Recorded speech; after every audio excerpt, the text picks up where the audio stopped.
It'd be safe to say that most music listeners are looking for songs that have some sort of quality. Well, most of you. Unfortunately, most of my audience consists of grindcore fans and drainers, but that's besides the point. Regardless of the subjective elements of music, it's pretty fair to say you want to listen to a song that follows a few standards. A song must be in time and key to be somewhat enjoyable for the human ear. Well, what if I told you there's an album that ignores all of this, throws all the rules of music completely out the window, and still somehow receives large amounts of praise online? What if I also told you this was completely intentional, and the mess that was produced sounds literally the exact same live every single time they play it, despite the fact it's completely out of time and makes zero sense? Well, I'd be talking to you about Trout Replica by Captain Beefart, the album that sounds terrible on purpose. Before we can understand the absolute chaos that is Trout Replica, we need to understand the man behind the madness and what shaped him to create such a ridiculous album. But before we get into the early life of the creative mastermind behind this project, let me give you a quick bit of advice. Instead of listening to purposely bad music, you should be gaming instead. And do I have the right game for you? A free-to-play game with hundreds of champions to choose from and collect, incredible graphics, and in-depth RPG combat elements. You're probably left shocked wondering what this could be. It's Raid Shadow Legends. Raid is chock full of features. In the latest update, Raid is introducing Cursed City, a month-long expansion sending players to the accursed city Synchronos. Players will need to clear stages across 4 districts in order to hunt down 3 Eclipse keys so they can fight the final boss, Amius the Lunar Archon, a boss who can change between 2 different forms. I personally love the graphics. It's insane that I can see all these characters in this much detail on a phone. You can even join my clan. Raid is celebrating the festive season with a special event allowing you to follow Saint Nicholas through a festive story with a chance to win both in-game and real-life prizes.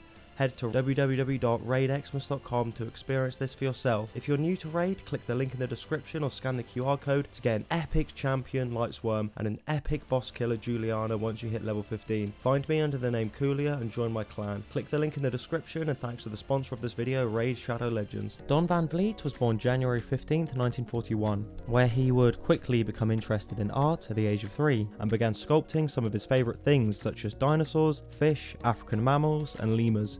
He would quickly begin to gain attention for these sculptures and was labelled a child prodigy at a young age. You see, a young Van Vliet was frothing at the mouth for creation, to the point where at the age of 13, his parents were forced to leave food for him at his bedroom because he was so obsessed with continuously sculpting. Although he obviously had extreme talent, Van Vliet's parents were less so enthusiastic and actually turned down the many scholarship options that they had received for him. This put Van Vliet off creating art altogether until the age of 23. He also claimed that he didn't listen to music until 23 as well, which is seemingly untrue, as he would begin to become intensely interested in Delta blues and free jazz. You see, it's quite difficult to document the early life of Van Vliet, as his claims seem to completely disregard facts at times. For example, he claims he only attended half a day of kindergarten before giving up on school altogether, although his associates claim he dropped out during his senior year of high school. Whilst attending high school, Van Vliet would become close friends with Frank Zappa, who was equally interested in music. The two would stay up for hours exclusively listening to records and developing their musical style. Zappa and Van Vliet would begin collaborating on music, with Van Vliet developing an incredibly diverse style of singing. He would even deliberately get soaking wet and go outside in order to catch a cold, allowing him to sing in a deeper tone. Van Vliet would eventually relocate to California to reconnect with Zappa and begin focusing on his music career. As Van Vliet would continue to work on music, bouncing from label to label, he would unfortunately be left labelless and directionless. Luckily, Zappa would lend a helping hand and sign the band that was now known as Captain Beefart and his Magic Band to Straight Records, giving him full creative control, which is either a mistake or a miracle depending on how you look at it. Beefheart would whip his Magic Band into shape and begin composing the album. The issue is, Captain Beefheart didn't know how to play any instruments, specifically the instrument he chose to compose many of the songs, the piano. He would sit down for 9 hours and somehow was able to compose literally every single song on that album. So where did he get the inspiration to do this? Well, essentially, Beefheart was introduced to splicing tape and heard a tape recording of multiple different songs in different BPMs, time signatures and keys, spliced together and said, I want that. Let's move back to the composition on piano. If you understand instruments, you may be aware that typical rock instruments like bass and guitar have much less tonal range than the piano. Yeah, Captain Beefheart didn't give a single f*** about this fact and expected his virtuosic band to be able to play riffs designed for the piano that ignore every single rule of music on their respective instruments. Even if the musicians expressed concern about being forced to play a note that literally didn't exist on their instrument, Beefheart would just give them the fluoride stare before continuing to force them to play the music. They were essentially given no choice. he would continuously express, "You think you have a hard job, I gotta sing to this shit." Despite Beefart's claims, only 75% of the album was composed on the piano, with the other 25% being whistled by Beefart. So we have riffs entirely composed by a pianist that doesn't understand the piano, and a saliva-filled gob whistling out a tune. How the f did this turn into something that many consider a masterpiece? Well, it's thanks to the drummer within the band, John French, who would take the schizophrenic melodic patterns, transcribe them, and decide which instrument would play each part, and attempt to teach each of the musicians their respective parts. The other musicians within the band were unable to read music, so had to intensely memorize each of the sections that musically made zero sense. Occasionally, Beefart would hear one of the sections and ask the player to rewrite a certain part, although French has later mentioned that it was rarely individual notes that were the issue, as Beefart most of the time couldn't even remember what he had written. It was more to do with the nuance, feel and swing. The musicians within the band have later commented on how haphazardly the individual parts were created, although the way in which the individual parts were stitched together were much more surgical. Although the songs sound like they are completely improvised due to the nature of its composition, they literally sound the same every single time the band played them. This is thanks to over a year of practice, in which Beefart would force the band to continuously play the songs until they were played exactly to his liking.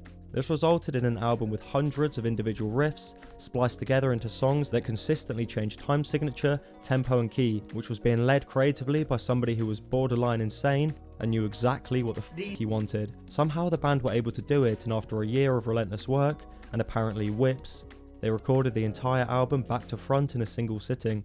Upon release, the album performed poorly in the US, where it failed to appear on any charts, although in the UK, somehow, the album spent a week at number 21. It's more so in recent years that the album has been widely regarded as a masterpiece, appearing on countless lists, highlighting the greatest albums of all time, inspiring countless artists and musicians such as the Talking Heads, Red Hot Chili Peppers, Matt Groening of Simpsons fame, and filmmaker David Lynch, who actually calls it his favourite album of all time. The album was even inducted into the National Recording Registry in 2010, alongside songs such as Imagine by John Lennon and albums such as Illmatic by Nas. So why is an album that essentially sounds like a group of musicians playing individual songs over each other regarded so highly by so many creative people?